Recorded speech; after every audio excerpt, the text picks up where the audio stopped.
Hello and welcome back to the series Masters of the Chessboard, where we are going through the famous book by Richard Reti, Masters of the Chessboard, looking at each of the games in this book one at a time and Reti's analysis of these games. This is game number 19, and we're continuing with the saga of Wilhelm Steinitz, the first world champion. And this game was played in 1895, and I believe Steinitz lost to Lasker in 1894, so he was no longer world champion at this point. Now, unfortunately, this is the last game of Steinitz in the book. After this, we're looking at Tarrasch. So hopefully it'll be a good one, and it's quite a legendary game, this, actually, so it's certainly fitting for one of the last games of Steinitz. Now, Steinitz had the white pieces, and his opponent, Curt Von Bardeleben, had the black pieces. Steinitz opens with e4, we have e5, knight f3, knight c6, bishop c4, bishop c5, and we have c3 going into the gioco piano main line. Now here Reti comments that the bishop being on c5 allows white to potentially try and push c3 and d4, intending to try and gain a tempo on black's bishop and gain a very strong centre in doing so. However, Reti is actually really quite critical of this opening. He says that black, if they play properly, can equalise, and therefore this opening is just not sound. So in the game we had knight f6. Now Reti does comment that d6 is likely incorrect, although it is quite a very often played move today. It does allow white to try and achieve their goal with something like d4, so after e takes d4, c takes d4, bishop b6. White's got this full centre. So instead of playing d6, we see knight to f6, which is the main line still. And then white continues with d4. We have e takes d4. And now in the game we have c takes d4.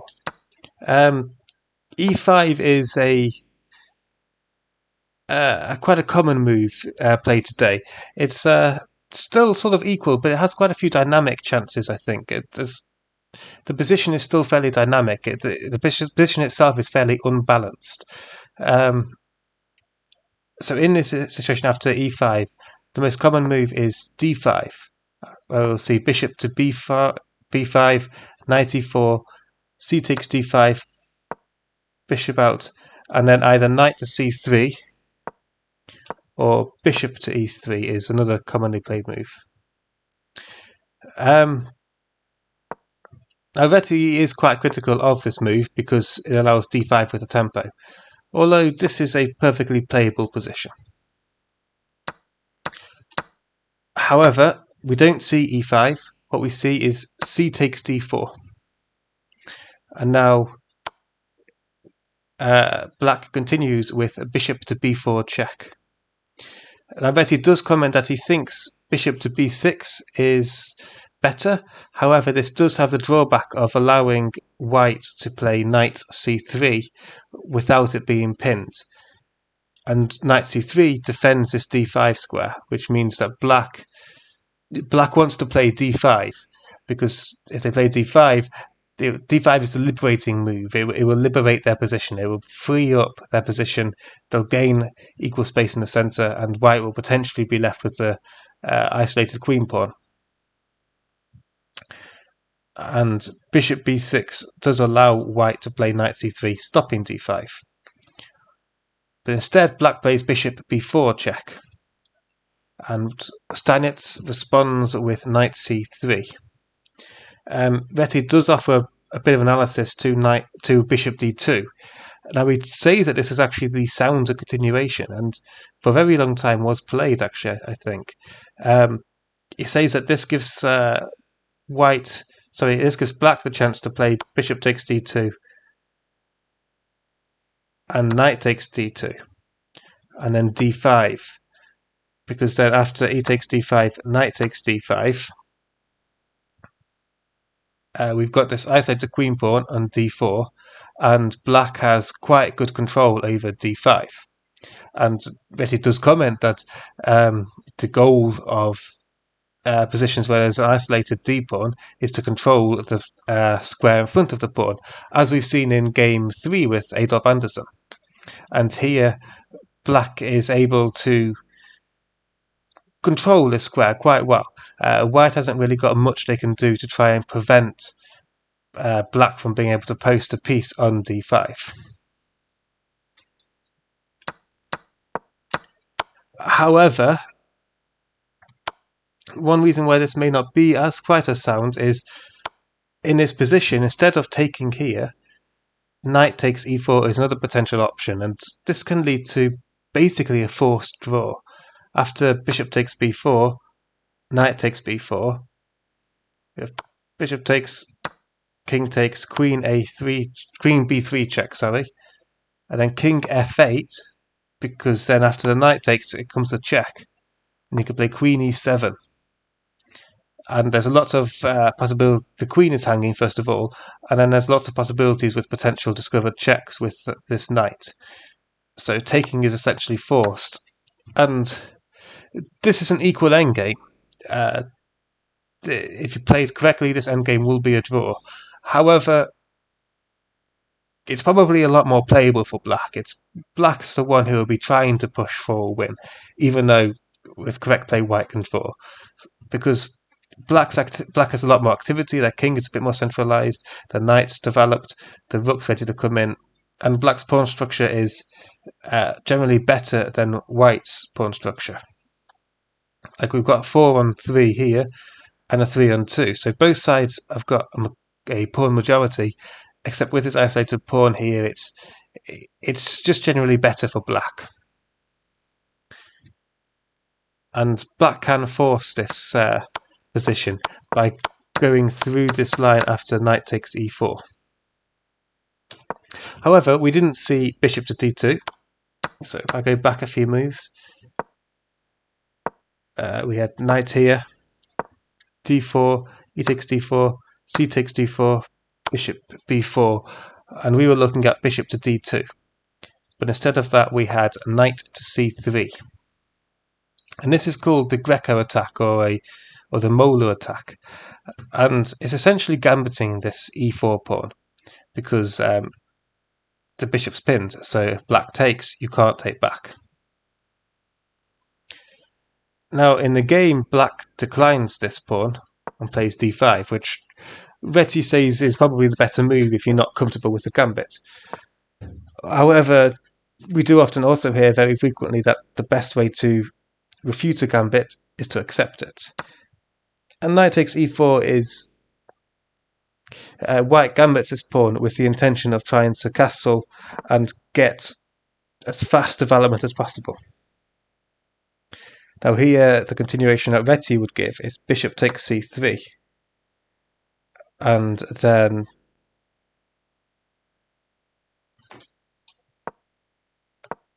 I got confused. Then d5, coming with a tempo on this knight. He does comment that knight takes c3 doesn't quite work, because after b takes c3, bishop takes c3, and queen to b3. This can cause quite a lot of difficulties for black. After bishop takes a1, you might have bishop takes f7, king f8, and then bishop g5 is potentially coming, rook e1 might be coming. You may even have bishop a3 or queen a3 check as needed, and you won't really get much compensation for this exchange, even though you're up 6 points of material. To put it into perspective, the computer on chess.com is currently giving plus 4.94 to white. However, after knight c3, black doesn't accept the pawn with e4, and instead plays d5. Steinitz takes the pawn, and we have knight takes d5. and white now has an isolated pawn on d4. And Reti comments that this is proof of how c3 is a bad opening. He says it shows the fallacy of playing c3 to push d4, because even though black is less restricted than in the previous versions of the game, black is able to try and fortify d5 with a piece. Now, interestingly enough, in this position, the computer actually prefers white quite a bit. It actually gives plus 1.16 to white currently. So Reti's analysis might not be completely correct. But of course, we never really had computers back then, and opening theory wasn't quite as in-depth as it was today. Now, after this, Steinitz castled. We see bishop to e6, adding more control over this d5 square. Now bishop to g5, and then bishop to e7, and Steinitz manages to stop black from castling. Now, if instead we had f6, we might see something like rook to e1, threatening to take this bishop with check. And if castles, rook takes e6, f takes here is essentially suicide. How am I doing? Because we'll have knight takes d5, and we're just giving up this knight. So taking here first is necessary because of this knight. But then after b takes c3, f takes g5, queen to b1, attacking this pawn, white's a bit stuck. If white takes this pawn, we'll be attacking this knight and attacking this knight. If this knight moves, we would have a lot of potential for different discovered checks, and this threat of discovered checks is really quite deadly. We could have something like queen to b3 to try and add to the x-ray here. Now here the computer actually gives king h8 as the best move, but then the computer's continuation with queen takes b7 continues knight to c to e7, and then rook a to e1. And now the computer just gives e5. But then after rook to here, rook to b8 and rook takes d5, this is all of the computer's line, and it's quite a nice little line actually. I quite like it, which is why I'm showing it going so far into why I'm going so deep into this line. And here we can see that white's basically up an exchange. They've got a bit of better pawn structure. One of these pawns could potentially become a pass pawn if they trade with this. And here we've got 3 on 3, but with double pawns here. So here white stands quite easily better. Black could potentially get to the 7th rank, but then after bishop to b3 they might struggle a little bit. So this is a computer's continuation after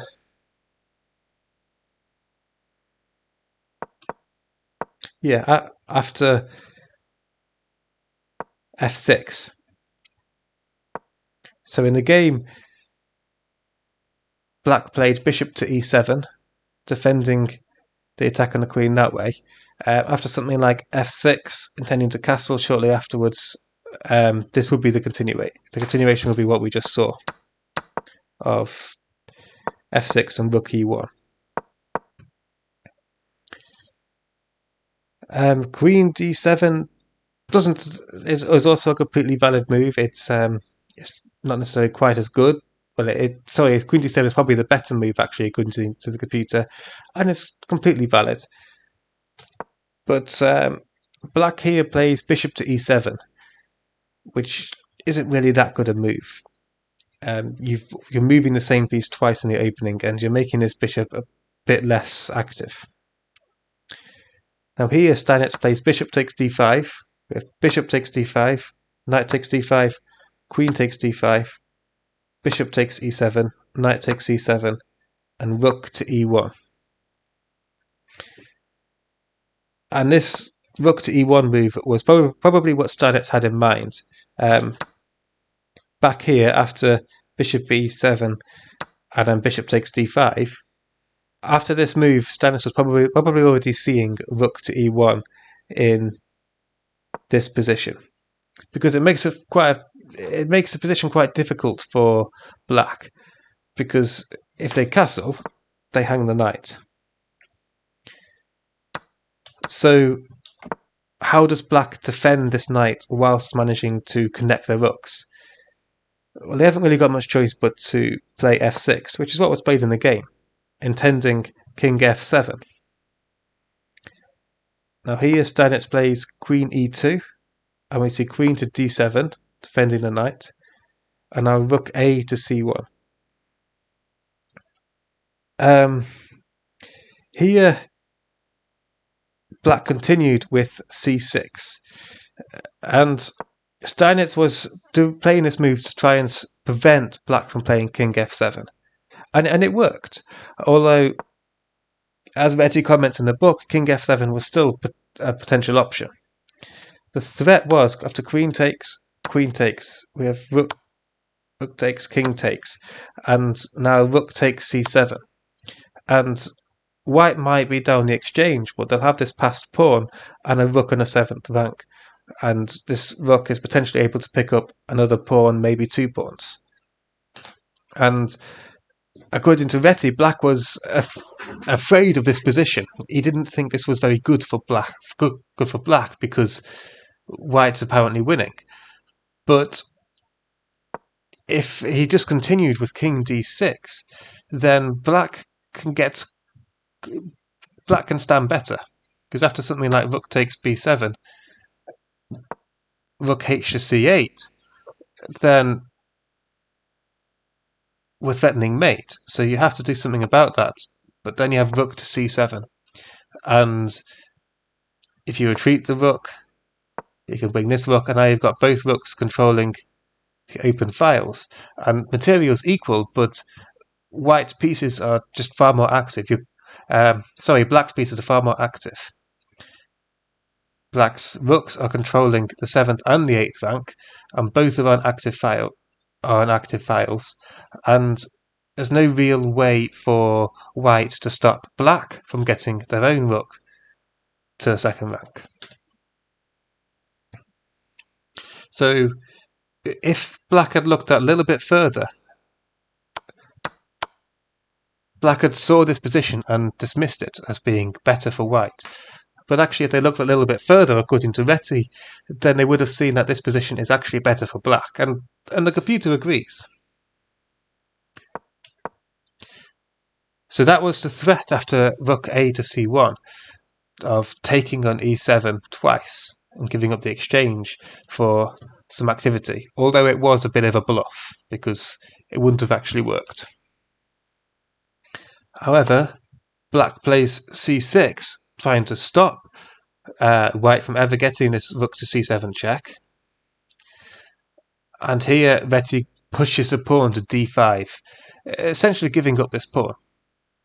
Sorry, Steinitz pushes the pawn, not Reti. However, Reti does comment on this move. He says that in this position, black has quite a bit of control over the d5 square. This is black's strong point, and if black is able to get king f7 and rook e8, and then king f7, rook e8, and knight to d5 in, then actually black will stand quite a bit better. But with d5, after pawn takes pawn, this strong square on d5 has disappeared. There is no potential outpost for the knight anymore. And what's more is that actually here white had an isolated queen pawn, but here, although it's a pawn sacrifice, black has the isolated queen pawn, and white is able to control the square in front of this queen pawn. So actually white is now strategically better. Yes, they're a pawn down, but the pawn structure with an IQP position, outside the queen pawn, dictates that you have to control the square in front of the pawn, and that's what white is doing. Now here we see king f7 and knight to e6, and this was one of the main ideas of trying to push this pawn, is that not only can we try and control this square in front of the pawn, but actually we can get our knight to e6, where it will live there forever.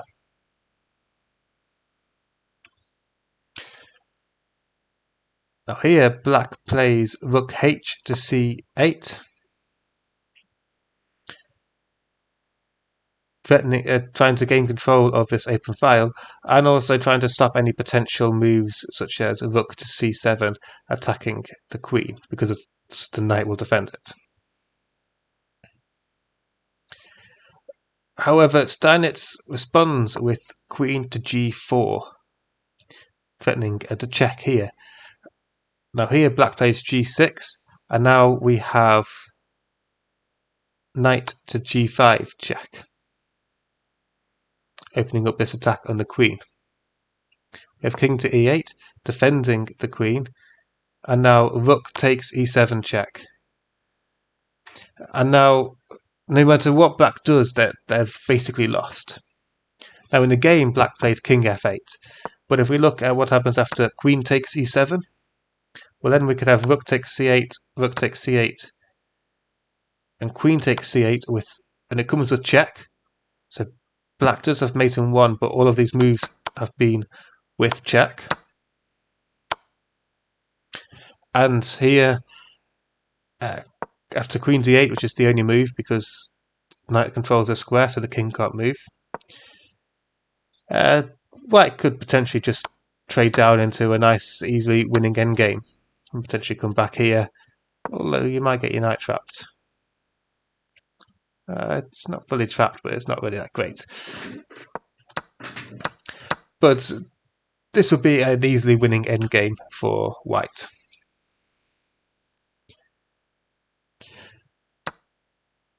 So we've just had rook takes e7, and that's what happened after queen takes. We saw this exchange on c8. After king takes here, we could have rook to e1 check, king to d6, queen to b4 check, and king to c5. Rook c5, rook to e6 check will just give white a huge material advantage. This king hasn't really got many options. If queen takes e6 is sort of forced, knight takes e6, king takes e6, and then queen takes c5 gives us a queen versus rook ending. And if we saw this, then you could just take here with check.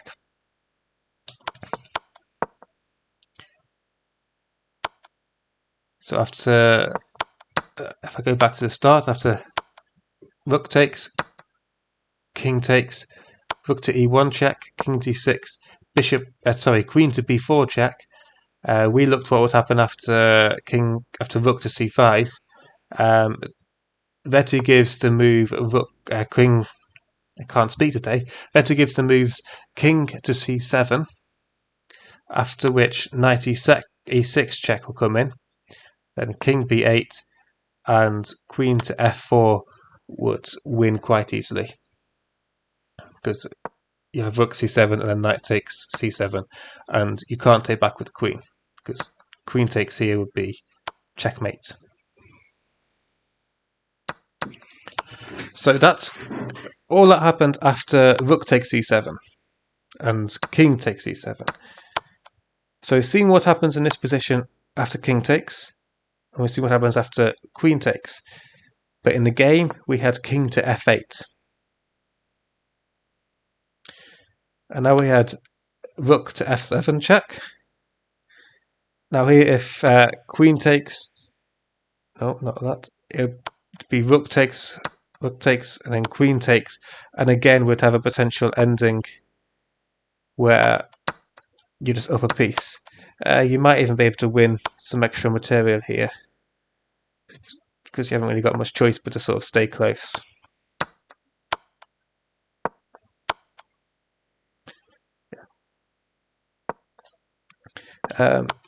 So taking the rook isn't really an option.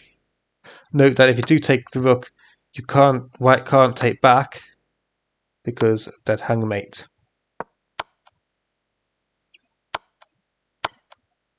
So taking the rook isn't an option. So king to g8 is forced. Obviously, if you go to here, you'll be hanging at mate in 1. So king to g8 is forced. And now here again, Steinitz played rook to g7. So he's just sort of chasing this king around. King to f8, rook to f7, king to g8, rook to g7 check. And here, the rook continues to chase the king, but at this point, Bardeleben got up and left. He just left Steinitz sitting there in the tournament hall for 50 minutes before Steinitz was able to claim a win on time.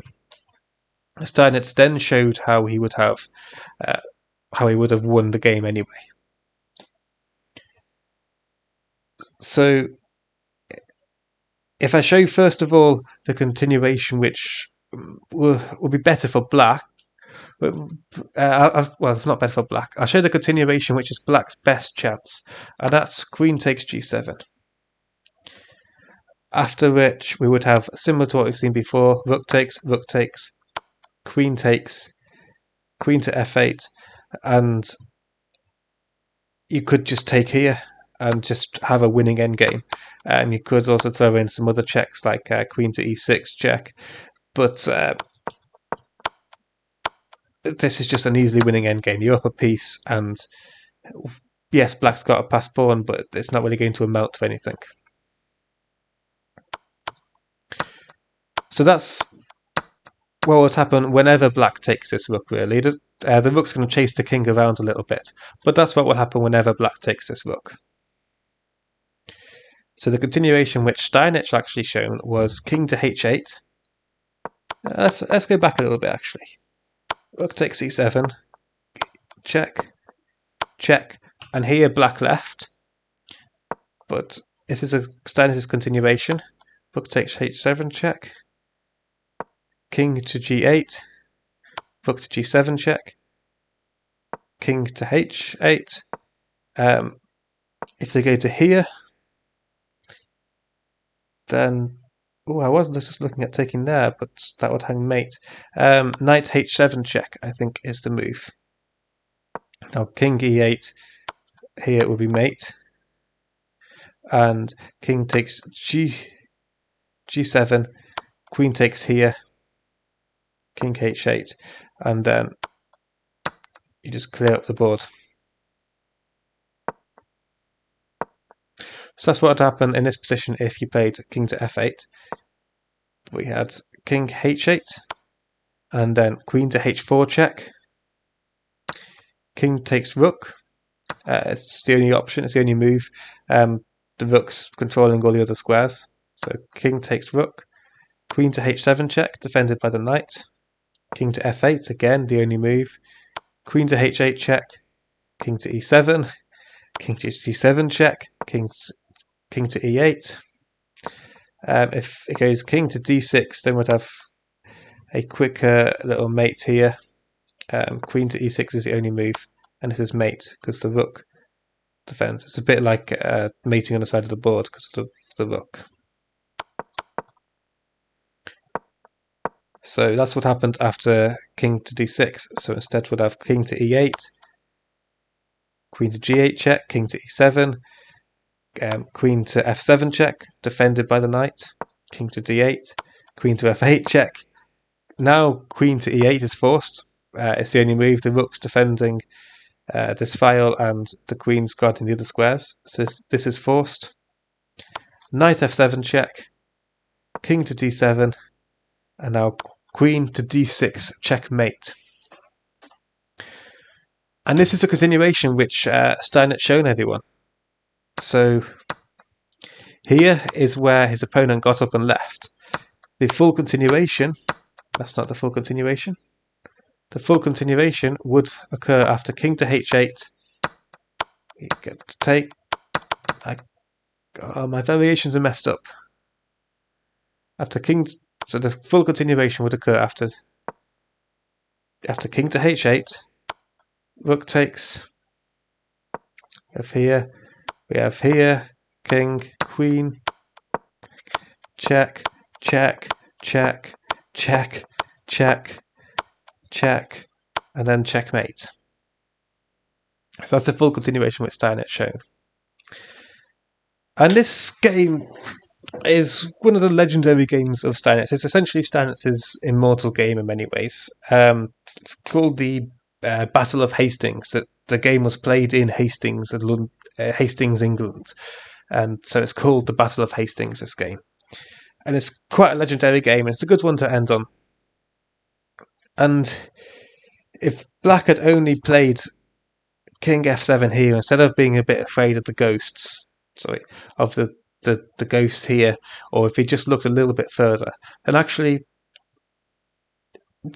Black may well have been okay. You know, King F7 does equalise, and after King E8, after Rook E8, White hasn't really got anything that good.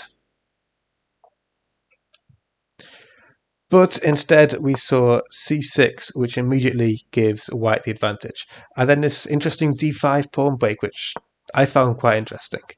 Essentially giving up this pawn, but using it to not only transform the position into a strategically winning one, but we move his knight again to E6, which I quite like this whole idea of just sacrificing a pawn, sacrificing your weakness to give your opponent a weakness that you can control a lot easier. It's not something I ever normally think of in my games. I quite like it.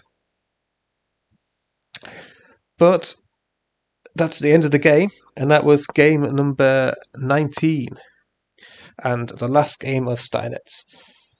So in game 20, video 20, we'll be looking at the famous Tarrasch, who was quite well known for some of his opening developments. You might have heard. We've got like the Tarrasch variation here. After